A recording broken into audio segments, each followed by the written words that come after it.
राजस्थान के भूगोल के अंतर्गत ऑनलाइन क्लास की श्रृंखला में आज हम राजस्थान के भौगोलिक प्रदेशों का अध्ययन करेंगे, जिसमें पिछले अध्याय के आगे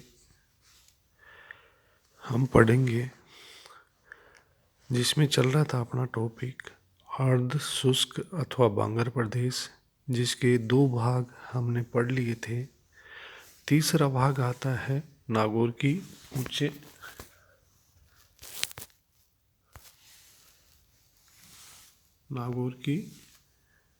भूमि प्रदेश। नागौर की ऊंचे भूमि प्रदेश के अंतर्गत हम पढ़ते हैं तो ये भाग राजस्थान के अर्धशुष्क प्रदेश के अंतर्गत मरुस्थली भाग का मध्यवर्ती क्षेत्र है।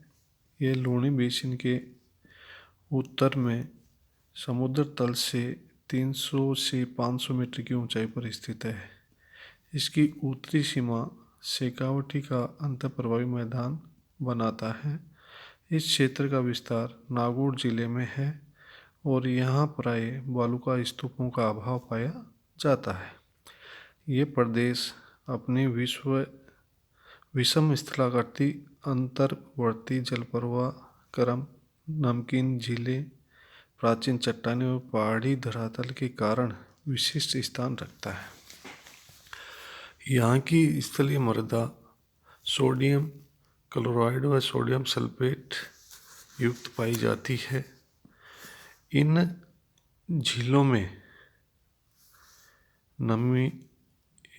में नमक की उत्पत्ति का स्रोत गहराई में स्थित माइकोसिस्ट नमकीन चट्टान है, जिसमें केशकण पद्धति नमक की सतह पर पाया जाता है, जो वाष्पिक क्रिया के द्वारा सोडियम क्लोराइड नमक बन जाता है। इसके अंतर्गत मुख्य रूप से सांबर, नावा, डीडवाना, डेगाना, सुजानगढ़, कुचामन आदि नमक की झीलें पाई जाती हैं। सांबर झील के दक्षिण में कठोर प्रदेश कहलाता है। इस प्रदेश के आगे का क्रम आता है शुष्क प्रदेश में, जिसका नाम है घग्गर का मैदान। इस मैदान का निर्माण घग्गर, सतलज, वैदिक, सरस्वती, चौतांग आदि नदियों द्वारा लाई गई जलोढ़ मिट्टी के द्वारा हुआ है। ये सभी नदियाँ हिमालय से निकलकर इस प्रदेश में आती हैं। कालांतर में जलवायु परिवर्तन के कारण ये भाग शुष्क जलवायु में बदल गया और नदियाँ प्राय लुप्त हो गई। इसका विस्तार गंगानगर, हनुमानगढ़ जिलों में मिलता है। यहाँ प्राचीन काल में घग्गर नदी हिमालय, जिसमें वर्तमान शिवालिक से निकलकर इस प्रदेश में बहती थी, धीरे धीरे लुप्त हो गई और वर्तमान में घग्गर नदी को मर्तप्राय कहा जाता है। इस नदी की बाढ़ द्वारा यह मैदान निर्मित है। कालांतर में जलवायु परिवर्तन से शुष्कता बढ़ती गई और यहाँ जलोढ़ सामग्री अनेक स्थानों पर वायु द्वारा लाई गई रेत से पूर्णतः ढक गई। यद्यपि यह रेतीला मैदान है, किंतु सिंचाई सुविधा के कारण यहाँ पर नमी बढ़ने, बालुकों की स्तूपता की अधिकता होने के कारण अब यह स्थिर प्रदेश कहलाता है।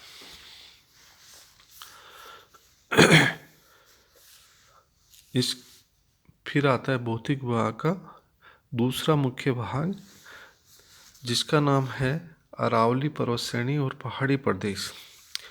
अरावली पर्वतमाला विश्व की प्राचीनतम पर्वतमालाओं से एक है।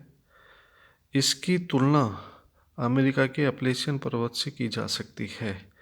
गोंडवाना लैंड के समय निर्मित ये पर्वत श्रेणी अब अवशिष्ट पर्वतमाला के नाम से जानी जाती है। यह राजस्थान की प्रमुख और विशिष्ट वलित पर्वत श्रेणी है।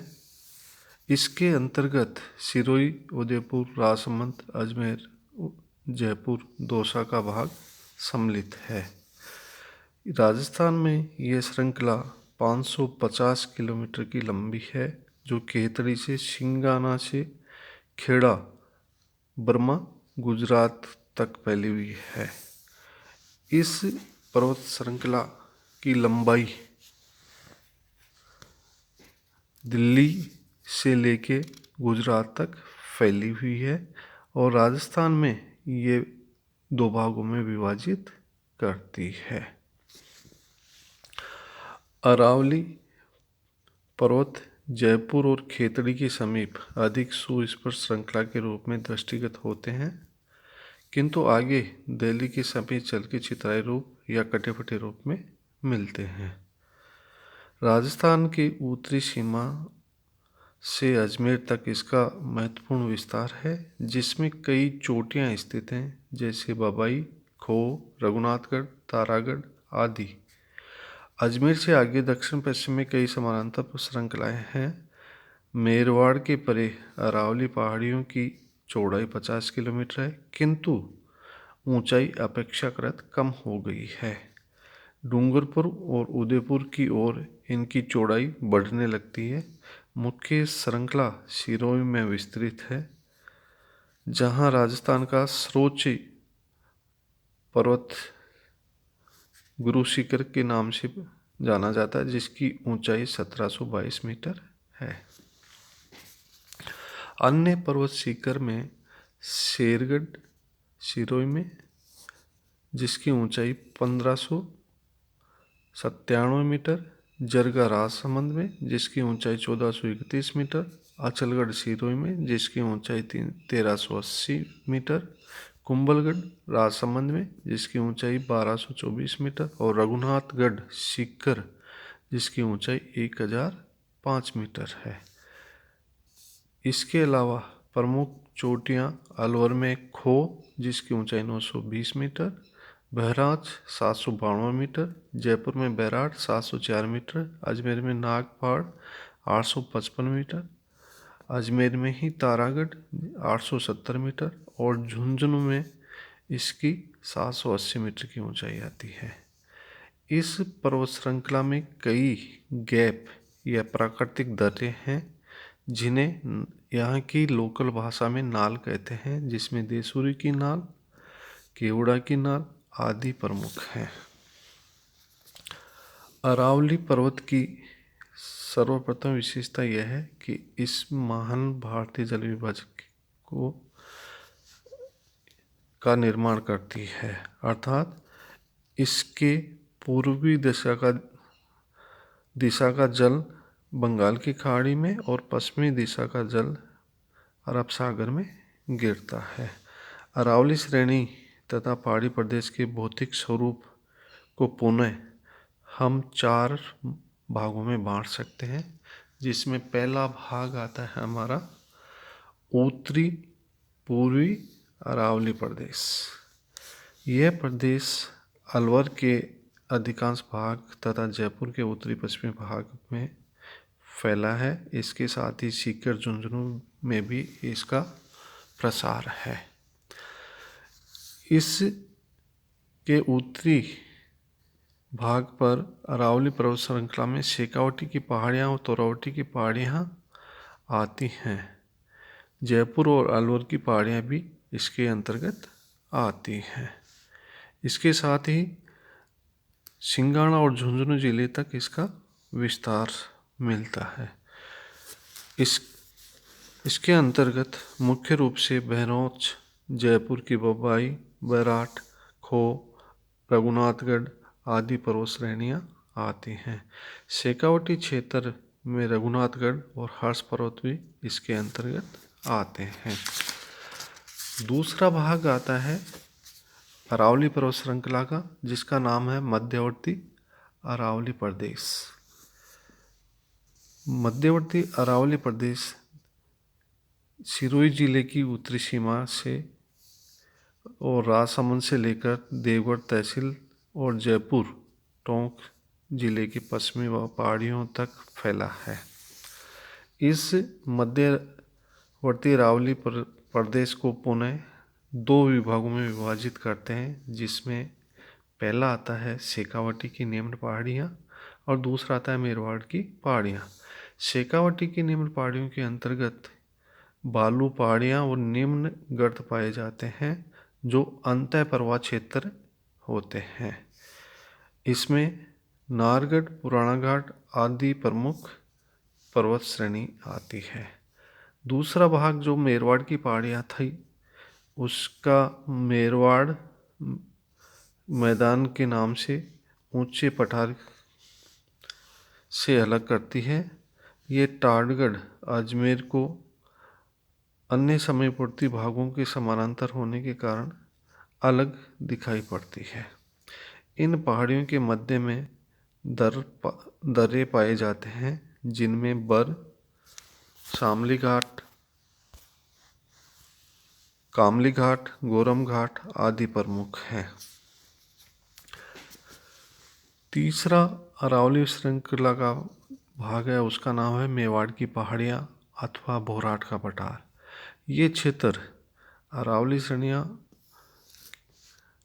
इसमें विस्तृत रूप से फैली हैं, जो चौड़ाई में भी दिखाई पड़ते हैं। ये भाग उदयपुर, राजसमंद, डूंगरपुर, सिरोही जिलों में विस्तृत है। उदयपुर के उत्तरी पश्चिमी भाग में कुंभलगढ़ गोगुंता के बीच स्थित भाग को भोराट के पठार के नाम से जाना जाता है। इस पठार की ऊंचाई समुद्र तल से 1225 मीटर तक है, जो अरावली के उत्तरी सिरे से इस स्थान तक उच्चतम मानी जाती है। चौथा भाग आता है अरावली प्रखंड का, जिसका नाम है दक्षिणी अरावली प्रदेश अथवा आबूखंड। ये प्रदेश मुख्य रूप से अरावली के दक्षिणी भाग में फैला है। यहाँ अरावली श्रेणियाँ अधिक ऊंची, विस्तृत तथा हाथी के पंजे के समान फैली हुई हैं। आबू पर्वत खंड अरावली का उच्चतम भाग है, जिसकी समुद्र तल से औसत ऊंचाई 1200 मीटर से अधिक है। इस आबू खंड के सबसे ऊंची चोटी गुरु शिखर है। इसके अलावा यहाँ पर दूसरी पर्वत चोटियाँ भी हैं, जिसमें इसके समीप ही पाई जाती हैं।